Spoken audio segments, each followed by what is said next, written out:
So in this video, I'm going to show you exactly how to purchase and set up a server. Now, in marketing today, a server is very important because almost no matter what type of marketing you're doing, you're going to have to use some type of tools, or you're going to need a landing page, you're going to need a server to run those.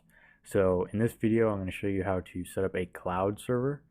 And I recommend using a cloud server regardless of which provider you use, because say that you're not doing much volume right now and you want to get a lower end server, you could go ahead and get the 4 gig server in this case. Now, say that you start to go viral, or maybe you ramp up a few campaigns, depending on what you're doing, you can ramp the server up as you need more resources, and it is pretty much almost instant. So if you need to go from a 4 gig server to an 8 gig server, you could do that.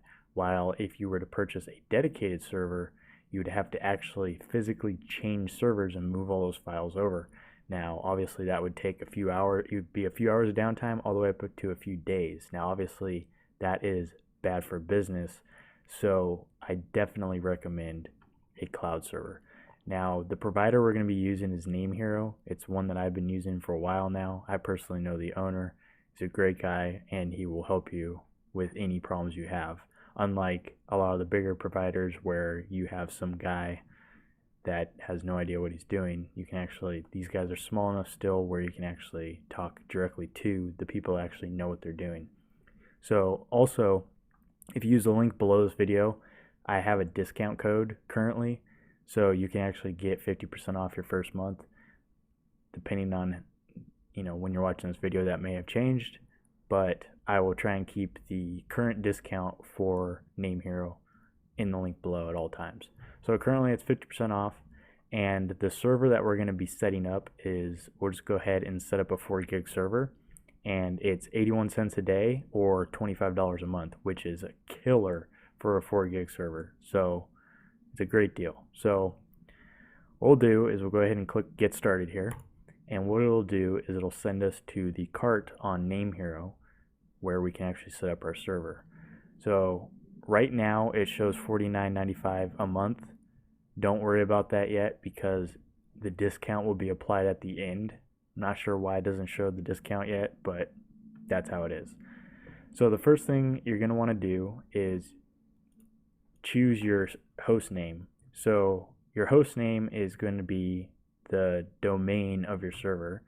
So what we'll do is we'll do server.ppcmode.com. You're going to want to make a root password. I suggest making this very strong. Even write it down on a piece of paper or use any type of password tool, because you're going to want to make this a super strong password, because this allows access to your entire server. So once you start running traffic and stuff, or once you start having tools, obviously you don't want people getting in your server and screwing stuff up. So make this a very secure password.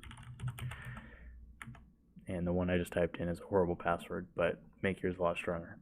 So the NS1 prefix is your name servers. So what we'll just do is ns1.ppcmode.com, ns2, can't spell, ppcmode.com, and those are our name servers. You can go back and change these later. If you don't know what they are yet, it's basically so you can point other domains at this server later on. So you can change them later. Also, for dedicated IPs, personally I use Cloudflare on the majority of my sites, and Cloudflare masks the IP anyway. So usually 2 IPs is good, one for all of my sites and then the other IP for my tracker or something where I don't want to be using Cloudflare. If you want more IPs though, you can add them here. As far as monthly bandwidth, personally I think that 5 terabytes will be good enough for the majority of you, unless you're running a super popular site that's just using massive amounts of bandwidth, or maybe even a video site. You may want to add more, but once again, you can change all these settings once the server is set up, and you need more. If you do need more, you can add it later, so you can just leave it as now. One thing I do suggest is setting up a daily backup plan. So in case something does happen to your server, you can actually have a backup. And personally, I like to use 2-day backup. A few other things are the Lightspeed licenses. and MariaDB. Now both of these increase the speed of your server. Lightspeed is monthly, while MariaDB is a one-time fee. Personally, I use Maria because it's much quicker than normal MySQL. So things like ad servers and trackers and all that run a lot more efficiently. So just add anything that you feel is good for you. Okay, so now we'll go ahead and click continue. And now you can see our discount has been applied. So it shows that it's $58.90 monthly, but right now it's $29.45 for the first month. And that is because of the coupon here. So we'll go ahead and click checkout. Now this part is pretty self-explanatory, so I'm not going to really go through it with you. Obviously just fill in your contact details, how'd you find them, which would be me, and your preferred payment method. So I'll just go ahead and fill this stuff out. Okay, so once your order is actually complete, what you're going to want to do is click continue to client area. And you'll see this dashboard here. Now, it is going to take a little bit of time for them to actually set up your server. So once it is set up, you'll see it in the cloud hosting. So as you can see, it's currently pending. So I'll pause this video and wait until it's active so we can continue. So now our server is now created and shows active here under status. So the first thing we're going to do is click on our new server, and it'll bring us to the server settings. Now you can see all of our billing information right here, and we can see if we click on this button right here called login details, we can see what our actual username and password is. If you already forgot, it's the password that you set up when you created the server though. So the next thing we're going to do is click on WHM here, and it's how we actually set up the server. Now I accidentally already clicked this before I filmed, and so usually a security token will come up saying that the browser thinks that this is non-secure because it's an IP address. It is secure and you should be fine because it's your brand new server. So under username, don't use the username that shows in your login details. We're actually going to use root and then enter in your password that you created. And we're going to go ahead and click login. Now the first time you log into WHM, you're going to see an agreement. We'll go ahead and click agree. And we're going to just use the default settings for the server. Go ahead and click save. And it's updating our settings. So now we are in the WHM panel, and the first thing we're going to want to do is here on the left, we're going to want to create a package. So just type in package in the search and then click add a package. So the package is just going to be called tracker, for example. And I'm going to leave everything as unlimited.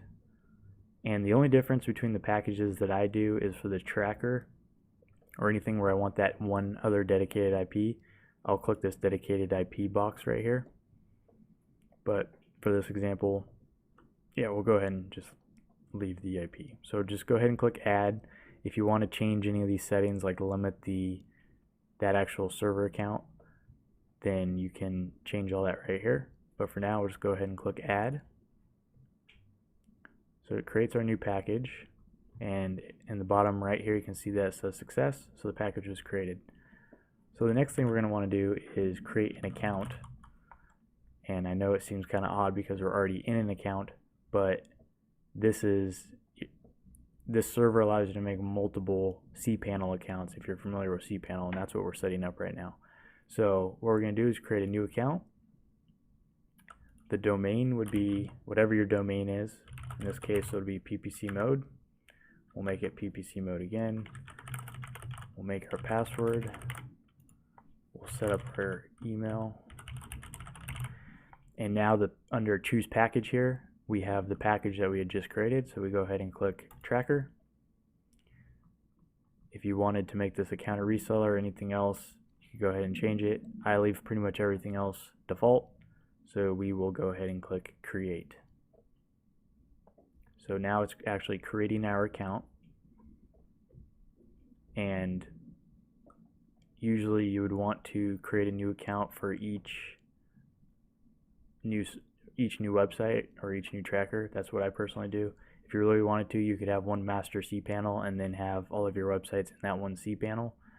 The only difference is if you wanted to split everything up, you could have multiple FTP accounts and stuff like that. So what we'll do now is we go to list accounts, and you can see here now we have our brand new account set up with the package tracker, has our username, our contact email, and then it has the dedicated IP address. So the cool thing is if you only log in to your WHM panel, you can actually list all of your other cPanel accounts right in this that's on the server, and it makes it a lot easier. So all you have to do is click on cPanel right here, and it'll actually log you in to that cPanel account. So from here, a lot of you should be familiar with cPanel. If you used any type of shared hosting, that is all the shared hosting is you're buying just one cPanel account pretty much with limited resources on a larger server that's shared with everyone else. So you can already start to see the benefit of having your own server. It's a lot more secure because if someone else's, in shared hosting, if someone else's account got hacked, I've personally had this happen a lot.